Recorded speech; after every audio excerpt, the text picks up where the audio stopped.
Walishuka basunga mafunde bena Bashina yabo yarirembwa. Walishuka basunga mafunde yakwe Bashina yabo yarirembwa. Bena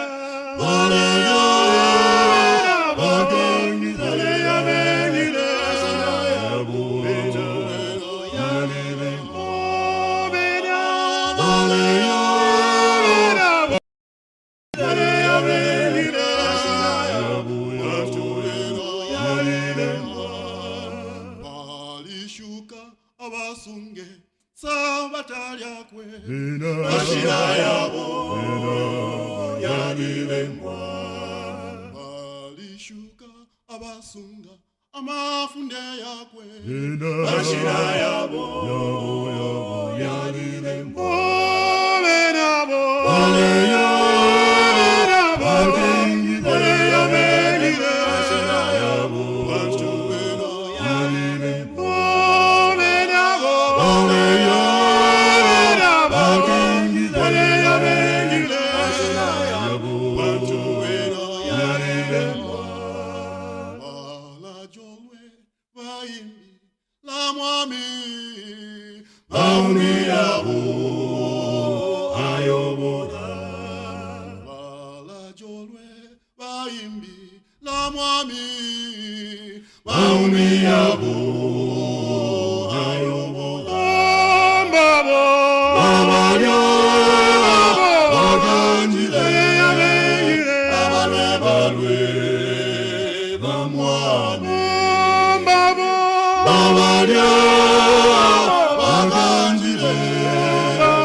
Evangelist Pastor Elder Mpungmoji ninentumbulishi shinandi munchende edo na mchalo kino nshita na itike ya kuleka abantu omufu ekishinike ekitutu tatuishirete satana aleteri omwenu somuli bakashimikira abengi okufiwa okulanda ekishinike telesomwine atantika bwino mukati ka kyebo kya ino nshita filofine twike na tupepe tuipishilese wesu watu wafwe pakuleka tuilande ichilandelande tulete pamuka wemfumesa wewava mkatikani twakutotela pakutupele ishuko ili akulande chebo chowe ili waba nensuta bakwete ishukwe pale ntungulu shishilani shishile nako ushikuna akasuba ukwate chilaka chakuleke chebo chowe chifike kubantu bapusuke nentela ya charisi pale nchende ino abamashini bonse nombomfi bobe mwine wa nchende ino kuleka kwatile kwefipe na findi ifya kubombera mu mulimo te uyiweka abambi abale afu mulimo obe nabo bino bapalire cyapa pala abale umfwa kamaka babikire kwa mano bapali okuleka ifye bufingire mu mutima no kwatela bapalo ya fu chebo cho twatotela pantu malaika obyala tungulo kulanda konse kufika na kumpera ya chebo echo icho twapepa kupetira maisha ya kwa Kristo. Amen. Isaiah chapter 58 ni chapter ilanda pausesemo kwa munchita shampela wali bama chapters ya mu chipingo pamunga Mateo chapter 24 ilanda pafishibiro kyakukwa kwa kyalo mwekita shampere Usokolo chapter 13 ilanda pafya mabuteko yakwete ekiraka kyakufaayo okuteeka esonde Daniel chapter 7 ilanda pamabufumu ifyo yalasanguka efiswangu efyakusumya omulopa w'abakristo Daniel chapter 2 kiroto nakyo kyamabufumu ifyo yakenda okufuma pamufumu Nebukadineza okwisaatika pakupuwa kwesonde n'amabufumu yakatamutama okuteeka kwesonde nomba inonshita ine pamwe n'abagomfi banandi ntungushishinandi ilyo tulelanda ku baana bakwalesa panshita ino twalayesha okusambira Isaiah chapter 58 twalatendekera pa verse 12 verse 13 na 14 nakuba buno bushiku ndelandapo bwe nipali kisalo pa Friday ilyo akasiba kawa elyo natendeka okulanda y'amashiwi ku baana bakwalesa bayitanishishe okumva natuberenge tumfu okulanda kwa Yehova lesa muri Isaiah 58 pa verse 12 okufika pa verse 14 ndeberenga mwana elyo imwe muleyo omufano okubalesha abaana bamfu ndamitotera saa okumfwa ikiyawe kyakwalesa ekukoseresha kashimikira okuba kashimikira kukwata abaleyo omufwa lesa mirundi lenshiku myoye pamulandwa kukindika ekiro kyawe verse 12 abaana bamuliwe bakakula ekibolya kyamuyayaya ifyakukula pufyankulo n'enkulo mukafinia ukenikwa kachirika wa chipongola uwese shamu emisebo kukwikalama verse 13 nga waalula olukasala obe mulisabata mukukita omulimu obe mubushiku bwa mushiro nga wasosa esabata okuti bwakukyankwamu n'okusosa bwa mushiro bwakwa Yehova okuti bwakindama kabiri wabukindika tekukita omu abeera emifwaire yobe nangu kukonka emirimu yobe nangu okulanda ekirandelande verse 14 yene kuti wairemena Yehova pantu akakuteeka pamisalisaba ya kyalo n'okukulisha ekikwatwa kyakwa wiso Yakobo pantu efyo akanwa kakwa Yehova kasosa nesapale ukuberenga kw'amashiru yakwe uwasesemye obusesemo niyeza akasesemo alelanda pafyo kufire kwaima abaana abamuli Yakobo ababaana lesa babulya babike pambali n'okutampa okukula ekibolya ikyamuyayaya ababaana babwese shemwe n'emisebo ilyo balabwese shamu emisebo elyo eyinkyende yali ekibolya yalasanguka enkyende eisume yakutira abantu abafiremu babweleremu bese bekalemo iyo ni verse 12 pa verse 13 etwalanda okutira nekikibolya ekinefwaiko okutira kikulwe lisabata lyakwalesa ekibolya ikyashala ekyapomoka abantu bali kukapa sabata bali yakulishikushimbi lomba lesa lefa okutira eni abantu abenga kulesa batabwino pakutira ababaaya bafuka mu kibolya babwere bese bekalemo n'okukyankwa abande shula kweba nga waalula olukasalo obe mwisabata libesati tekwesho kwalula olukasalo obe mwisabata ilyo esabata lyafika mweyesho okuya kumbi eko mitwali amakasalo nga wasosa esabata okutira bushiku bwakukyankwamu isabata lilaba kisendo lileleta ensansa kuba n'ebisunga kabiri wasosa okutira bwa mushiro bwakwa Yehova isabata linesungwa n'omushiro okupepa konsomu wabula bw'omushiro takulenga ekibanja okutiinayo kabiri takulenga n'okutemula lesi umufweni obupusalo bwabako pali bw'omushiro n'okutemwa lesa kutemwa lesa wa mushiro 1 John chapter 4 verse 8 Eilanda tilesa kutema Wina Levi chapter 11 verse 44 Eilanda kutela lesa wa mushiro bupusalo nshibwa abako pali bw'omushiro n'okutema okutemwa enshira intulesa abika pakutira engaba pamona ababembo aliye pamwe n'ababembu afike na kumubembu alekere shako n'omupiira pakutira amulangira olusero wakwe amutinte kanshukutemwa nilesa mu ibumba ly'ababembu lesa mu ibumba ly'abantalamuso lomba bumushiro wakusala bumushiro nilesa mu ibumba ly'ababembu lomba ekumye ku lubembu lwabo lesa mu ibumba lyandoshi lomba lesa ekumye ku buloshi umuntu kuba pakyalo lomba tali wa mukyalo bumushiro okutemwa lesa muleka kwati muwelewele uluse lwakwe lwakula lomba bumushiro nilesa okuba pakati k'ababembu leero talekitako olubembu muntu ababembu balekita bumushiro ero kabiri alanda okweba ati tekwesha okulanda ekilandelandi isabatanga lyafika taliri lyakulandamu itya mukyalo bushiku bwakulanda itya mushiro bushiku bwakulanda palilesa ni Bible ilesosa inendelanda fyefye ekipingo kirera tekwesha okulandamu ekilandelandi ayamashu yonse yamwishi kumutanda mu mirimo yamwishi kumutanda yafuire yabikwa pambali pantu ifyo omuntu aleranda efi mwitontonkanyo isabata lifuire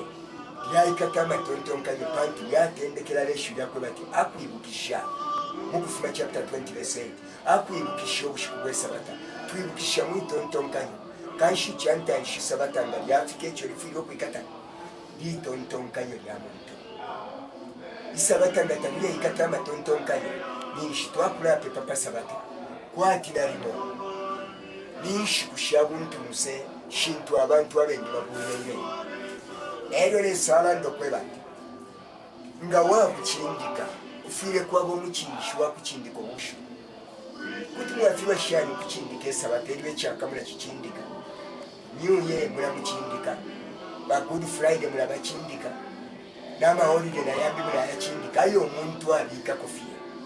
ingesabata eryo Yehova lesabika ko nali mubambi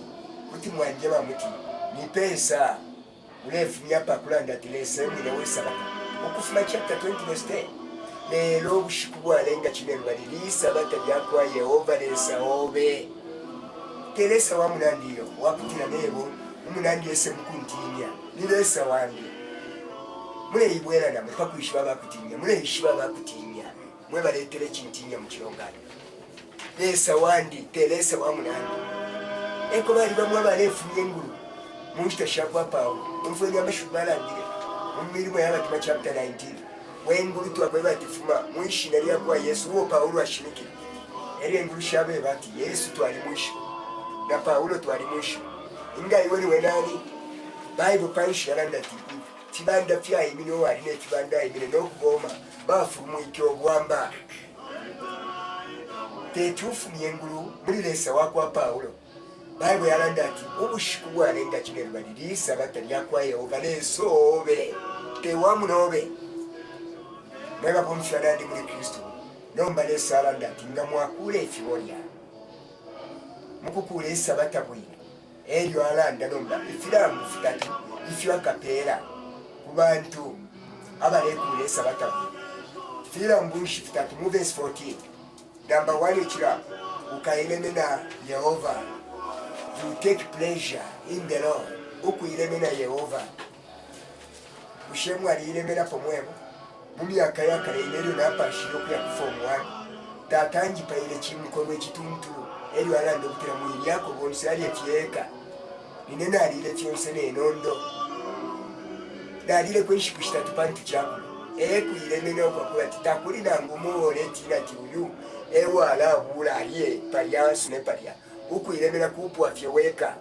eti lesala ndakwa lesunge toka ilemena Yehova ushayima tabulefu uku ilemena Yehova na mayo ngali upu alasungesa batabwino uku ilemena Yehova mwa omyo wa mupa takuriye kutira saka baloko bati ukubele na umbyale ale mpusula bambi bana mayo ilero mu nenga ansela potulota tupwa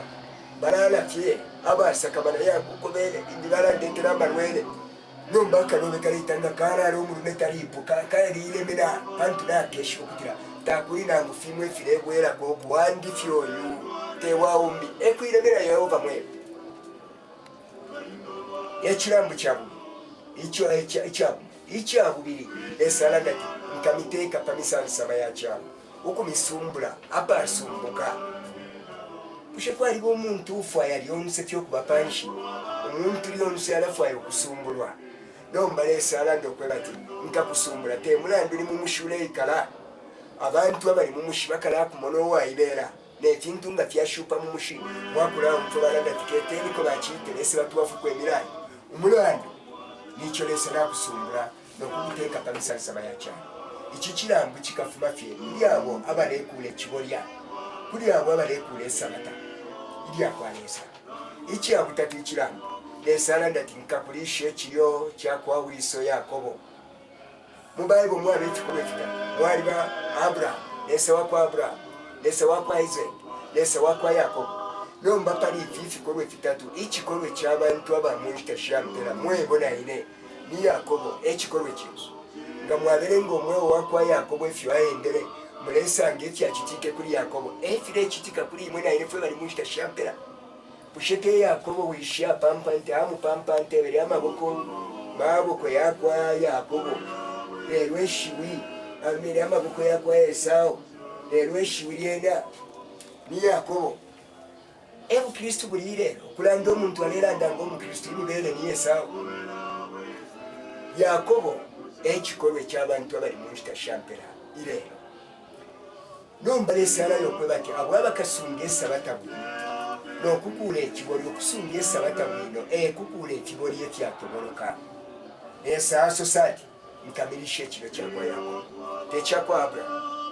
tekyakwa Isaac lero ekyakwa Yakobo mwalangipusha mwebale omufalo okutambira omuletumona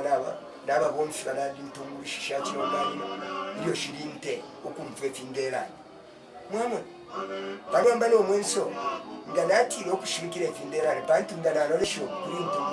kuri ntungushi nati nga nalanda efi limbishi ntungushi tashisunga bwino nesabata nebo ndi pakati kashikuti ndifye mwenso nombe lirando lyala abaloka aba babiri ebo lyala abalirapo naine tatufire okutino ekiryo kyakwa Yakobo kireetebwa kweba ati mwapone n'ekipowe mu kyalo ky'omuse mu Egypt mwashere efiryo eryo lesa ikala panshi kutira bushe Yakobo mu bomfi wandi achiurire pamwe n'ababa shisunga esabata achiurire pamwe n'ababa shakwate ekipangalo naire n'alafu ayenshira nese kubula Yakobo okumutuma ku kyalo kya Egypt uko ali umwana wakwe Joseph lesa kalina mupera n'obukinda mi Joseph eryo wishi akonkele ku kyalo kya Egypt ukuya mukuli efiryo ashali mine ifyo ashabombere lesa mutyanisha ikiryo kyakwa Yakobo mu bwipi kiryo kya emergency iyo abanone balefa ku nsala iyo mubanobe bale aulemiao mumobe gwalya potumbu pembele nuko tuleya tatwatoloke fiyo abala ya fyoko tuleya bantu abashibati lesa ni lesa wandi lero bwarenga kinebani lisa batalya kwa Yehova lesa obe kano fyetubule lesa okubo wesute waba nensu eryo lesa la sina okutupera ekiryo kyakwa Yakobo mwebana bakwanzi iri bushu mulandu nshubu bwesabata bwakindamina mu kyalo ky'omuse kino Africa n'Obulaya muri America mwaba Asia mwaba Europe mwaba Australia eryo mwaba na Africa imirundu ifai eyo apange kyalo kyonse n'otufirira ikyalo kye kyonse kino nga mwashinguruka mulesanga mwaba kenshi kushitatu sha pepa police ba Muhammad ama Arabs bapepa pali kisano ilero buno bushi aba Yuda bapepa pachiwerushi epo bapepa aba Roma bapepa pasande mabumba ya tatwa yaba mukatika cyane nomba lesala ndokwebati nga mwasunge sabata lyandi no mushiro eryo na ile nkema no kumupera ifirambu ifitatu babonshwa nandi muri Kristo na tutali nomba tumone panshi kushishita bush kunshi ubwa kwa Yehova lesa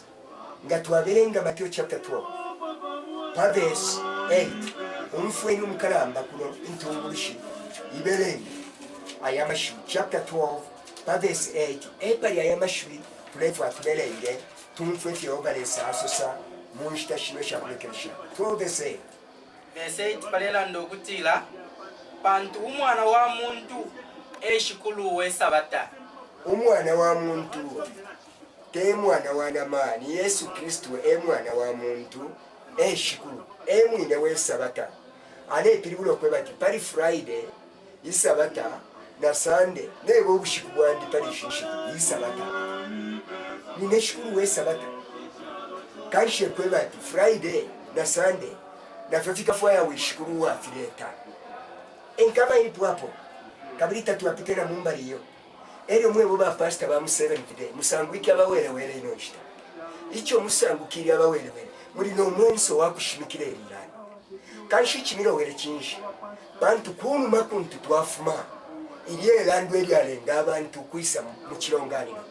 iliye landu eri alesunkanye vintu nomba ilero tushiele tukukwebati sumireni muri Kristo sumineni muri Kristo obusumino obushitwala omuntu kukubaka efunde iliyo landu mubulire lya pasande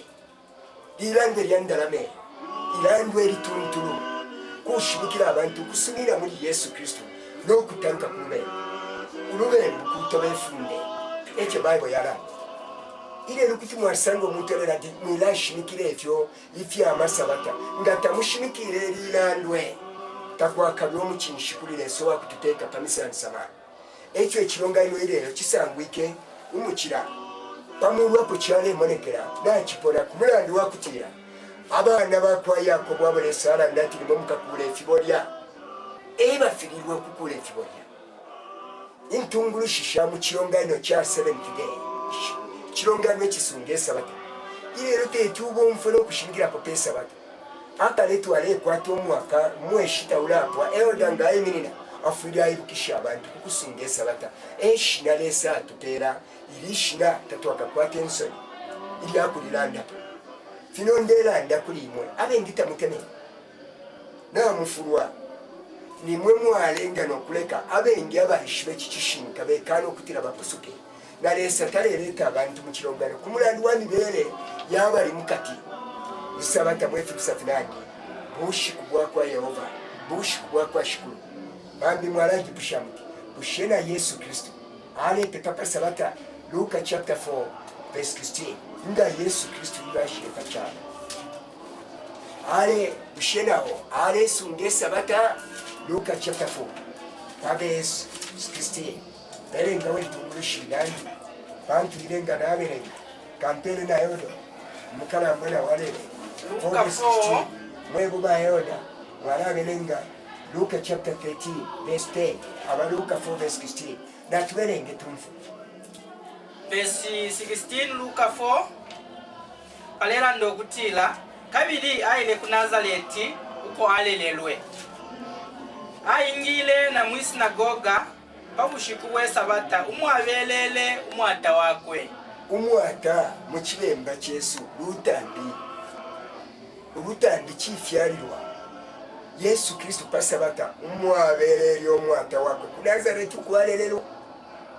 abengi tufayo kumaneka aba Kristo ngada enda tino ndi mufyaro mulonde shimikira eriyo maneke mu Kristo uko nafuma kumwesu nali rufyanye fi ubu Kristo nuko kwinoko wakulira eko bakumone ati mu Kristo neriyo kenda ukayapokererwa ngo mu Kristo Yesu Kristo aile ku Nazareti uko alelero umwabelo urutambi umwabelo ekiberesho umwabelo umwata ayingile mu synagogue pasabata ekyo mungala kwatira ensonifi kashi mwikutire shani mwe bacheche ola ba mu 7th day ichimirowele chinshi na mwebo ba pastor ba mu 7th day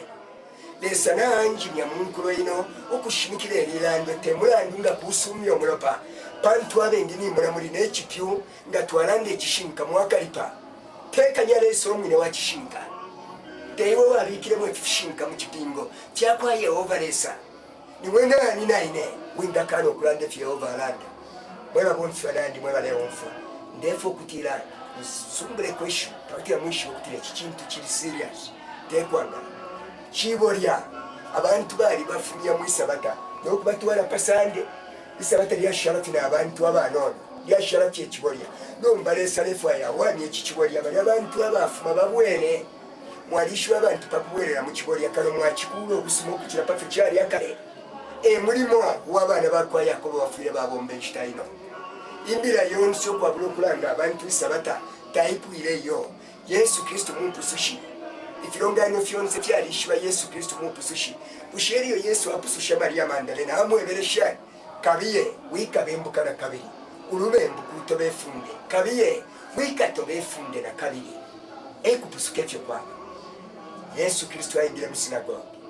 mwabero mwata wakwe pase batana tumufwe mukaramba nturushi 13 verse 10 chapter 13 pa verse 10 pali amashwi ayasoma sana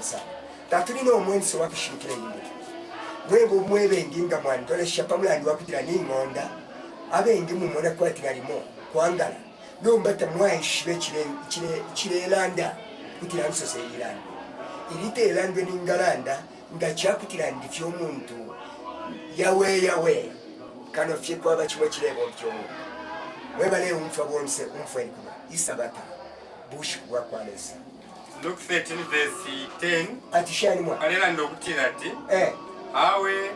alesambilisha mulilimo ija mu masinagogo pesa bata if your bible yala ni Yesu Kristo uwo mwebo mwasumira nomba umfweni milimo y'abatumwa chapter 17 verse 2 eyo ndefu abavekesha banombe balebwekesha Luka 4 verse 16 abamilimo y'abatumwa 17 verse 2 lero nshabelenge pantu nali mukutumwa muna muti kuchenjeresha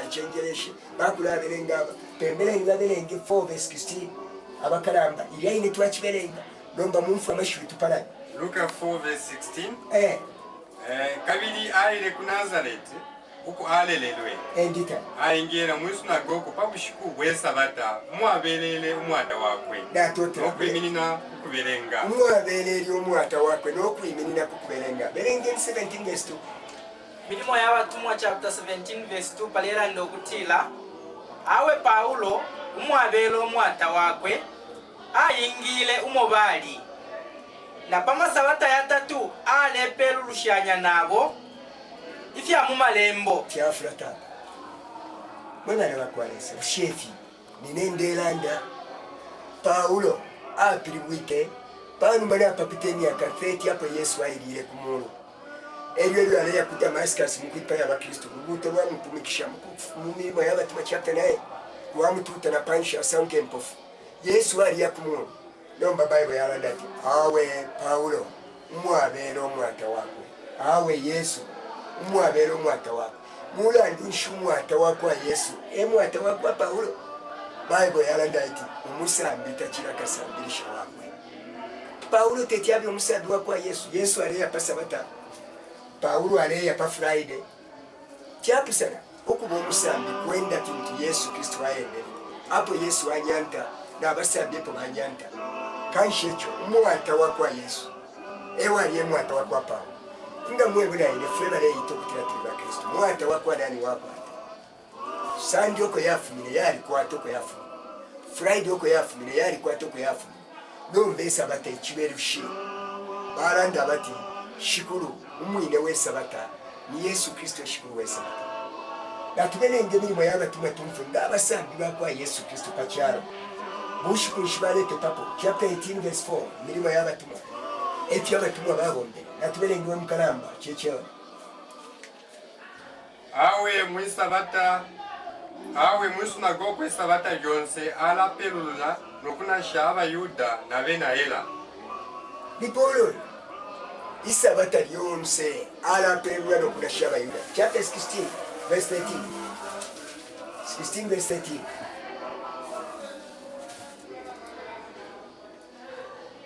pabushiku bwesabata twafumine kumse ya mpongolo twaile kumbali ya mmana uko twatile kuli apa kukupepela eko twaikele twalalanda n'abanakashi abalongene Mweo isabata tali abati nekumumana muri mwebalondo umfweni tachipili kulanga mwaya mufitanda mukwipa Yesu mwaleko kusungesa nikululamba lwa mumanoku eko basangire bana baye basa batatu ati ababebe ebo tulongane na ero na imwe bana mayo ati yo pantu nishikwete yo mu rubendi mushimbe bana kashibanenu ababalongene basa bata bushi kuwa kwa yanga bushelesa avumbire fyumu omeka bushelesa avumbire fyaba upobeka Paulo bafumine kumse basa bata basangira abantu balelongane tapali pasandi bambira libo mwalaji pusha mutipasta ngabwine ushikubwesa bata bushi kunshi Luke chapter 23. Luke 23, verse 54. Belenga we mukalanda tumfu. 23 verse 54. Matthew 28 verse 1. Tumfu abashu. Luka 23 verse 54 tulefika napa 56. verse 54 palera ndokutila ati shali we mukalanda. Kabiri wali ubushiku bwa kupekanya. Ubushiku bwa kupekanya mu Bible ni pa Friday panonde shimikire fine ndesu ile sabata. Bwa kupekanya chinshi babwe belati bwa kupekanya. Kuli sabata lilesa kabita. Kabiri isabata lyalacha. Isabata lyalaisa. Friday bapekanya. Isabata lyalacha. Awe abana kashiba ishire nankwe okufuma ku Galili bali kongele. Bamwene inshishi nefyo mubiri wakwe walalikwa 56. Nomba pakubwelako bapekenye ifya chena chisuma nefya amafuta.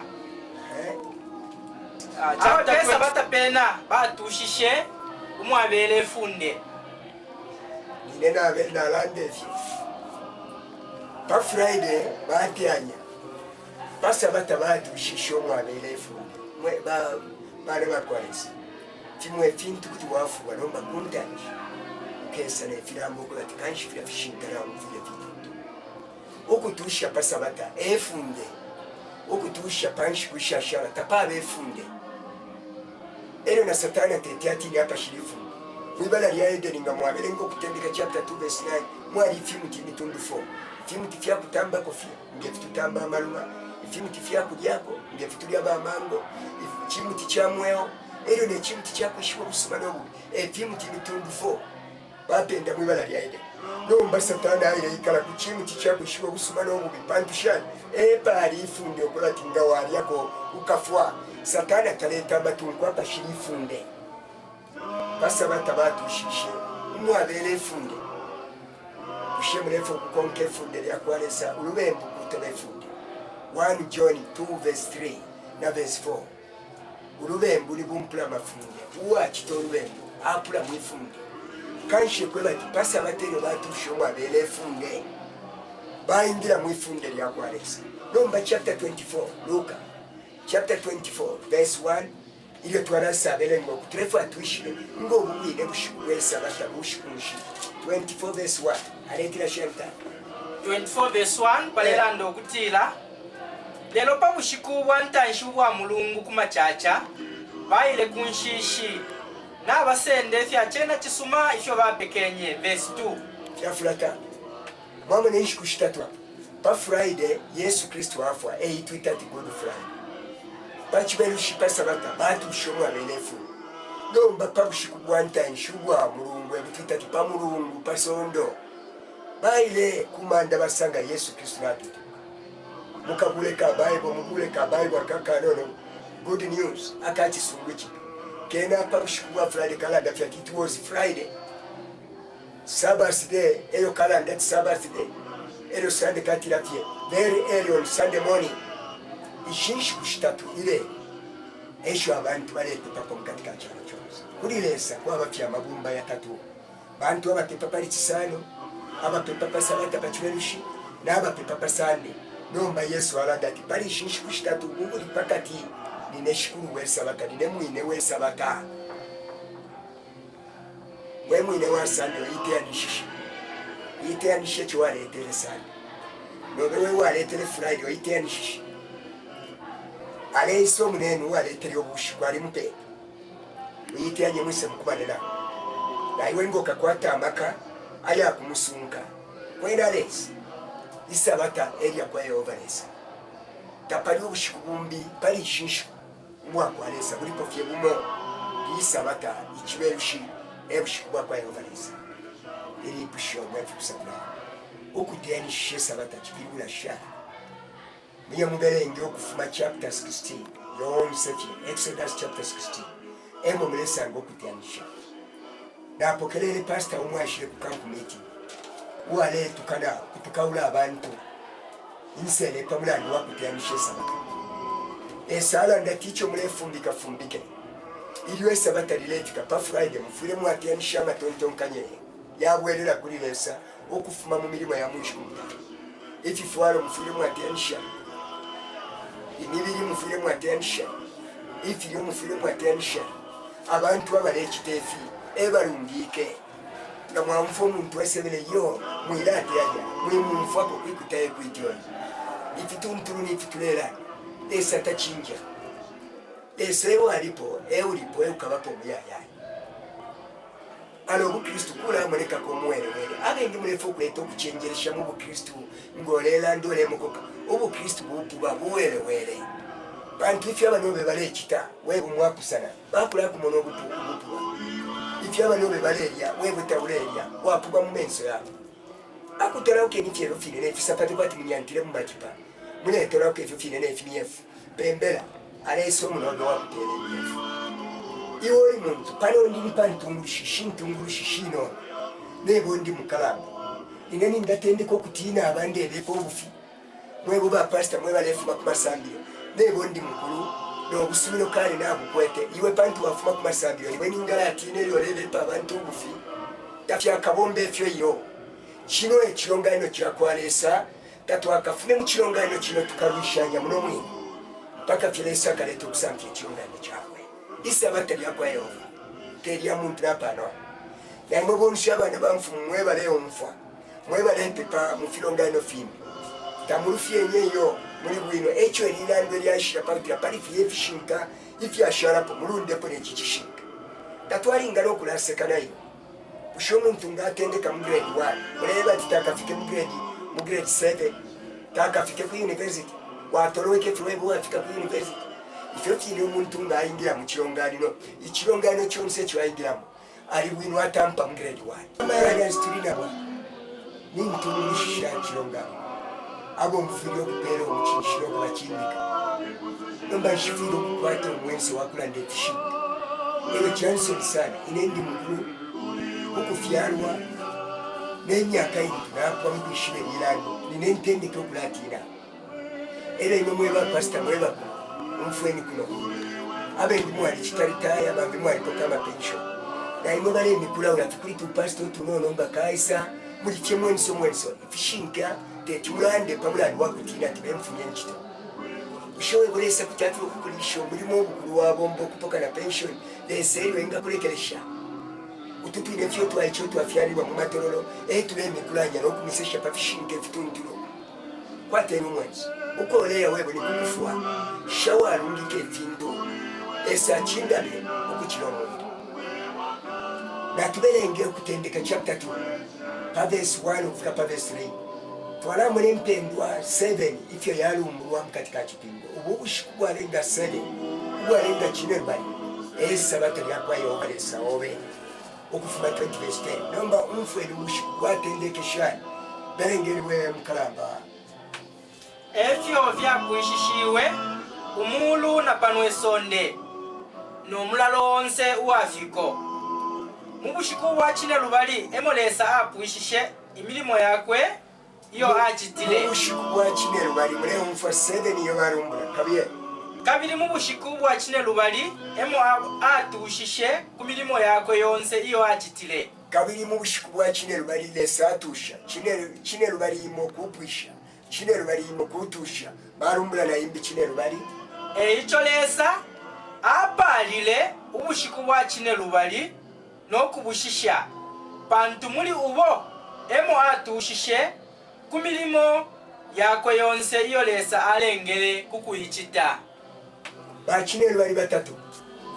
kaisha petu wapanga 777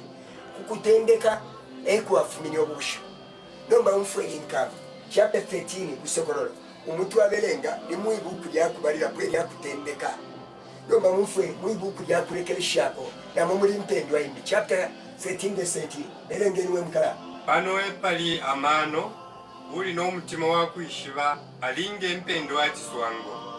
bantu ni mpendwa ya muntu kabiri mpendwa ya chiko myanda mutanda n'amakumi mutanda na mutanda twatotera 6 iyi mpendwa eri mupelipini okusa nayipalama nabengita mwishuri ekyo balangira ati pano epali amano abashikweti amano taberwike bena balembona ati ifintu filewamira kofi ifintu tafilewamayo ufintu kofileya mukyalo kyonse kuleeta eyimpendwa 666 kuno kuli mpendwa yagwanesa 777 mpendwa ya muntu 666 nomba mwatampa okumona ekyokusunga esabata kwakindamira ekyokusunga obushiku bwalenga kinene bali kwakindamira pantu empendwa yagwalesa ifyalaisarwa n'empendwa ya muntu uletolawo kati iyo esabata bushiku fye nga ndefwa kuti natendeka pali kibiri napende nshiku 7 shaba pali tafiri ifyo iyo mwisabata lesa atushishe mwisabata lesa apalire mwisabata lesa abukitiriwo bwa mushiro bushenga twagula amenshi twabika mu makapu mumbi twabika mu shuga twabika mu nakoko ere twabika mo no mukaka ere mumbi twagula fyamenshi aya kaba yeka mbere twamiye batikanweni mo wala twali omusemu wakwe batiyo kikubiyo nsema akapu uko kwangala isabata barishiramu emishiwe yaibera okupusana kunshi kushonse 6 isabata lyali libera kanshi mwefibusafuna 777 code number ya chipuna chakwalesa nga mwabelenga busokolo chapter 4 mulesanga Yohani alemo n'echipuna chakwalesa na mwene nyali chineru bali 7 bakendo na mwene omwana wa mpanga namenso chineru bali nensengo chineru bali 7 kuchipuna chakwalesa na mwene waikala pa chipuna nakwata ebuku mukuboko kwa kulyo ili akakatiko nefika katikiro 7 impendwa 7 code number yakwalesa empendwa 6 code number ya muntu kanshi kutuleya mwikale mwitianishe apo mwikele limule umfa mwetusafuna mukane musunine munsushe mwarasa mureti tiri mupeki tyala kitike empendwa 666 yalaisa nga mwabelenga pamuru wa chapter 13 busokololo tabakashiteno okushitisha kano tyabali nempendwe abakakana kwipaiwa embira mwebo bachecheoda mwebo mweba nshingwike na mweba leumfu embira mwingakana okusoka kulanda ku bantu iyi icho mubulire embira yindi mwashembira yo lesa alefu akintusha iyimbira twarasumisha po mulopa imwenga muletino okusumya omulopa ifwelese natwimya munkulo ino kutira tushimikire ekishinkate mulandi musekeremo tamusekeremo yaro kunta shimke bishoti alesa ala kwata abantu bakuru munkulo iliyonse Yesu Kristo mu position yabo mse barishwati Kristo mu position icho abantu baburisha disa batali akwalesa mwarangi pusha mu pastor kinshi satana apatire shewa abele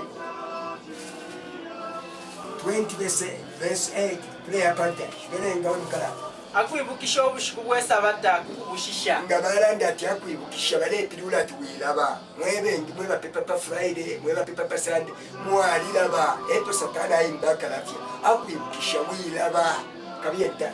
ishiku mutanda ulebomba n'okukitamu omulimo obe onse ishiku 6 ulebomba n'okukitamu omulimo obe umfweni yaimwe mwebaleebombera abanenu balanda ati ishiku mutanda olebomba n'okukitamu omulimo obe tewamunobe ekyo musambukirira abashanesa batatamula ebisunga upepa fwakero lekwimini nawe ti komolukaswaka twala n'amabugugu kabiye na pasabata ulekwata ensoni iwe kabiye kumushuye mukulima uchindame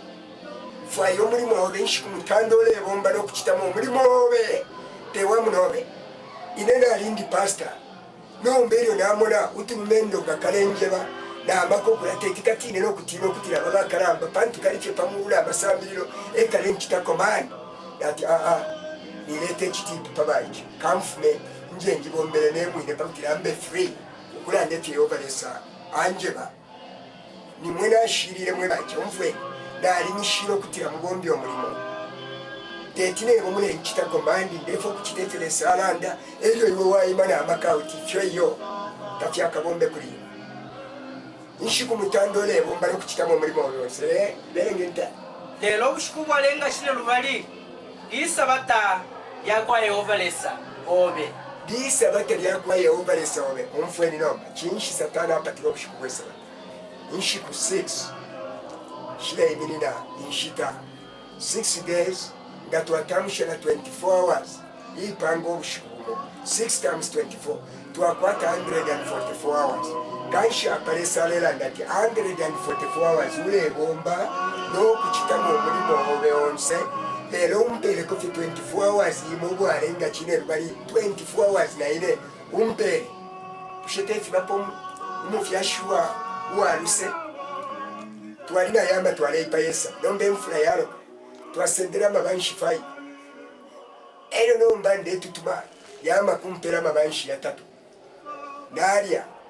napwa kabiri abula nalindi ampera folo yama alia filmu ero naishibena tikanshi ni yamo mwana kulu balero detuchitefye wewe ngamo kaula folo akaije kam lesa na omone yato batinshi ku 6 shobe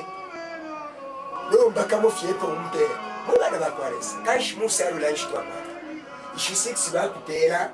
wafiro kubombe fyobe wayakonkera nakakwaresa nobyo David wewe wakupoka nakapanga kamwaka mubempu wali mwene fyachitikire kuri David pakupoka nakapanga fyekamo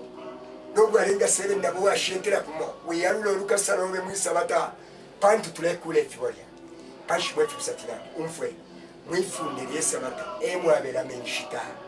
nomba kutikeni icho satana hapa kile sabata pantu muri nshita natwerenge Mateo chapter 8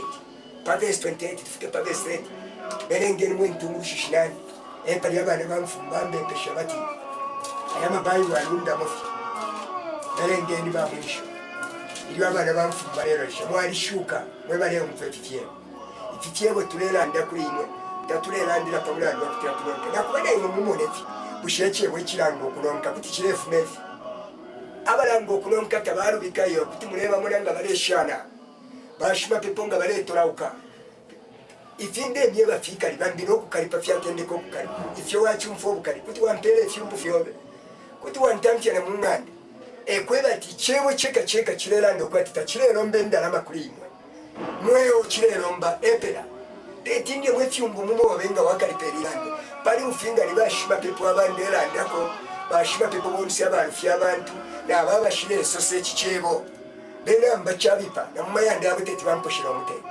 nomba abakishinkemo bali apasta abakishinkemo bali nelilando n'abalishwa bwino neti alakitika uko tuleya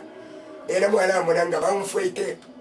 bayiro kuisangita na munganda nderi yana bonefi nomba bali abashisungiye sabata bwino tabakangita mbayanda bati kusafirandi kishinka kirakalipa nomba kironda ubusima bwa kishinka cyabakwati nikoloro irarura nomba iraposho mwere umutima uratapatapa kironda